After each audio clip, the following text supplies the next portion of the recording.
আসছি, আজকে যদি মরে যাই আমার লাশটা যেন রাস্তা থেকে কেউ না তুলে। প্রয়োজনে শহীদ হব, কিন্তু সংস্কার করে তবেই ঘরে ফিরবো ইনশাল্লাহ। আমরা নারী শিক্ষার্থীরা কেউ ঘরে বসে থাকবো না, সবাই বের হয়ে আসবে।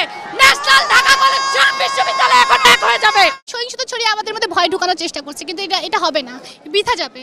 আমরা ঢাবি স্টুডেন্ট কালকে যেভাবে মার খেয়েছি, আমাদের ভাইদের যেভাবে মেরেছে, আমি নিজেও ইনজুরিতে আছি। আমি তারপর আজকে আন্দোলনে আসছি। আমরা কিন্তু দমে যাই না, এটা জাস্ট বোঝানোর জন্য যে ইনজুরি থেকে এই জন্য উঠে আসছি যে ঢাবির এখন পর্যন্ত কোনো আন্দোলন কিন্তু বৃথা যায় নাই।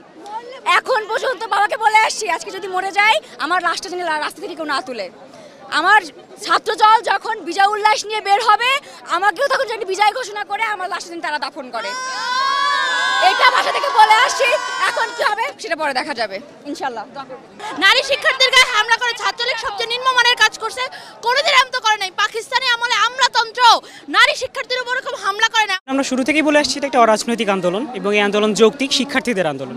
এই আন্দোলনে দেশের আপামর জনসাধারণের একটা ভূমিকা আছে এবং সমর্থন আছে, যেটা আমরা সবসময় পেয়েছি। আমরা যদিও বলেছি এটা একটা অরাজনৈতিক আন্দোলন, কিন্তু আপনারা কালকে দেখেছেন আমাদের কোনোই ইচ্ছা ছিল না মারামারি করার। একটা নির্দিষ্ট গোষ্ঠী, একটা নির্দিষ্ট দল, আমাদের নাম বলতে অসুবিধা নেই, সেটা ছাত্রলীগ, তারা এই আন্দোলনকে পরিকল্পিতভাবে রাজনৈতিক বানিয়েছে।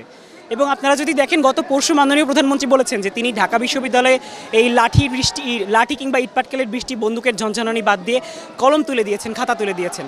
একদিন পরে কিন্তু ছাত্রলীগ তাদের হাতে খাতা কলমগুলো দেখিয়ে দিয়েছে।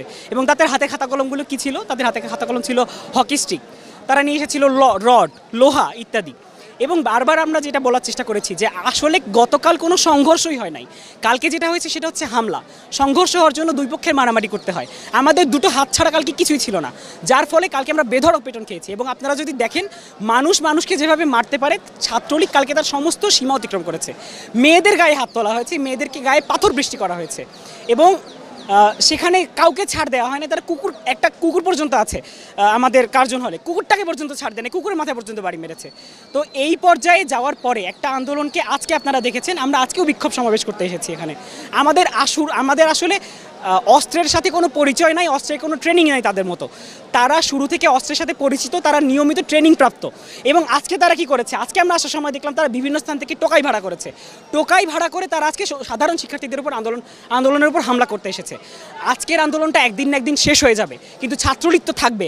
এর পরবর্তীতে কোনো আন্দোলনে, কোনো পরিপ্রেক্ষিতে যদি তারা বলে তারা সাধারণ ছাত্রদের জন্য কাজ করে, তাদের ইতিহাস ছাত্রদের ইতিহাস, তাহলে তাদের দ্বিতীয়বার করে ভাবা উচিত যে তারা ছাত্রদের উপরেই বারবার হামলা করে এসেছে।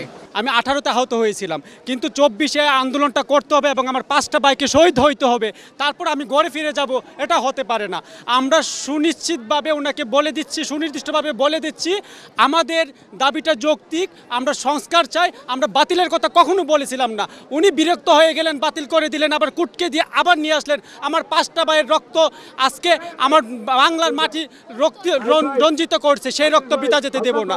আমরা অবশ্যই প্রয়োজনে শহীদ হব, কিন্তু সংস্কার করে তবেই ঘরে ফিরবো ইনশাল্লাহ। এই যে ছাত্রীদের গায়ে হাত তোলা হয়েছে, এটা কিন্তু সরকার অবশ্যই সরকারের কানে গেছে, কিন্তু সরকার কেন স্টেপ নিচ্ছে না? তারা কেন পদক্ষেপ নিচ্ছে? সরকার কিন্তু একটা নারীর গায়ে এভাবে হাত তোলা হচ্ছে, হাত দিয়েছে, কিন্তু তারা কোনো পদক্ষেপ নিচ্ছে না। কেন নিচ্ছে না? সরকার কেন চুপ করে আছে? আমরা কিন্তু সরকার বিরোধী আন্দোলনে নামি নাই, আমরা নামছি আমাদের অধিকারের জন্য। আমরা দেশের নাগরিক, আমরা নিজের অধিকার, অবশ্যই আমরা নিজের অধিকার নিয়ে বলতে পারবো, রাজপথে নামতে পারবো। এটার মানে এই না যে সরকার বিরোধী আন্দোলন আমরা নামছি। আমরা কি হয়ে গেলাম? রাজাকার হয়ে গেলাম। ভাই, আমরাও বাঙালি, আমাদের দাদাদের বাপেরাও যুদ্ধ করছে, আমরাও মুক্তিযোদ্ধার ভাই সন্তান, আমরাও কিন্তু কোটা পাই।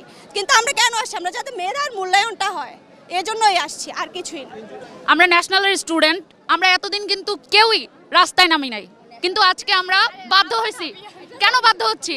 যে অন্যায়ভাবে, কেন? যেহেতু হলে মেয়েরাও সেফ না, ছেলেরাও সেফ না। এটা কি অন্যায় হচ্ছে? কোটার দাবি না মানতে পারতেন, আপনি একটা যৌক্তিক সমাধান দিতেন, কিন্তু কোনো সমাধান না দিয়ে এটা কোনো হামলা, এটা মানুষের উপর মেনে নেওয়া যায় না। আমরা নারী শিক্ষার্থীরা কেউ ঘরে বসে থাকবো না, সবাই বের হয়ে আসবে। ন্যাশনাল ঢাকা কলেজ বিশ্ববিদ্যালয় এখন এক হয়ে যাবে। ওরা ভাবছে যেভাবে সহিংসতা চালালে আমরা দমে যাবো, এটা হবে না। একজনই আমরা আরো দাঁড়াবো, আমরা কালকে আবারও দাঁড়াবো। এভাবে সহিংসতা ছড়িয়ে আমাদের মধ্যে ভয় ঢোকানোর চেষ্টা করছে, কিন্তু এটা হবে না, বৃথা যাবে।